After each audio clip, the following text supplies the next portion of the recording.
আসসালামু আলাইকুম বন্ধু বান্ধৱীসকল। মই মোৰ ইউটিউব চেনেলৰ পৰা আপোনালোকক স্বাগতম জনাই আছোঁ। আপোনালোকে প্ৰত্যক্ষ কৰি আছে এইটো হ'ল অৰিজিনেল লোকেল কুকুৰাৰ ব্ৰডিং। মই নিজাববীয়াকৈ প্ৰচেষ্টাত লোকেল কুকুৰা পোহপাল কৰোঁ আৰু লগতে লোকেল কুকুৰাৰ পোৱালি বিক্ৰী কৰোঁ। চাওক, এইখন মই ঘৰতে পুহি আছোঁ। এইখনৰ বয়স আজি 20 দিনমান হৈছে। এতিয়া আমি ব্ৰডিংটো অলপ ডাঙৰ কৰি দিছোঁ আৰু লাইটৰ ফেচিলিটিটো এক জাগাত কৰি দিছোঁ।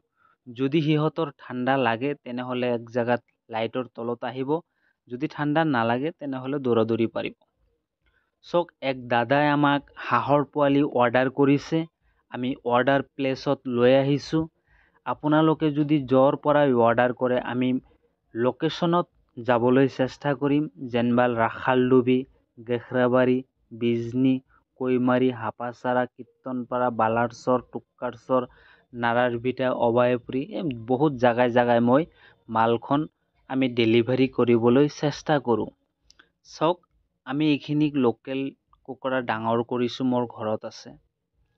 চাওক, এক দাদাই অৰ্ডাৰ কৰিছে, আমি অৰ্ডাৰ প্লেচত লৈ আহিছোঁ লোকেল কুকুৰাৰ পোৱালি। ইয়াতে লোকেল কুকুৰাৰ পোৱালিও আছে আৰু অৰিজিনেল পাতিহাঁহ পোৱালিও আছে। যদি আপোনালোকৰ পাতিহাঁহ পোৱালি লাগে তাও মোৰ ইয়াত এভেইলেবল আছে, আৰু যদি লোকেল কুকুৰাৰ পোৱালিও লাগে মোৰ ইয়াত এভেইলেবল আছে। চাওক বন্ধুসকল, মোৰ ঘৰখন বঙাইগাঁও ডিষ্ট্ৰিক্ট অভয়াপুৰী এৰিয়াত আছে, ডুমিৰগুৰি বুলি কয়। চাওক, সম্পূৰ্ণভাৱে আপোনালোকক পৰামৰ্শ দিম কেনেকৈ পোহপাল কৰিব লাগে। চাওক, আমি নিজাববীয়াকৈ এনেকৈ হাঁহ পুহোঁ আৰু এনেকৈ ডাঙৰ দীঘল কৰোঁ আৰু লাহে লাহে মই আগুৱাই যাই আছোঁ। চাওক, আপোনালোকে এনেকৈ হাঁহ পালন কৰক আৰু লাহে লাহে আগুৱাই যোৱাৰ চেষ্টা কৰক।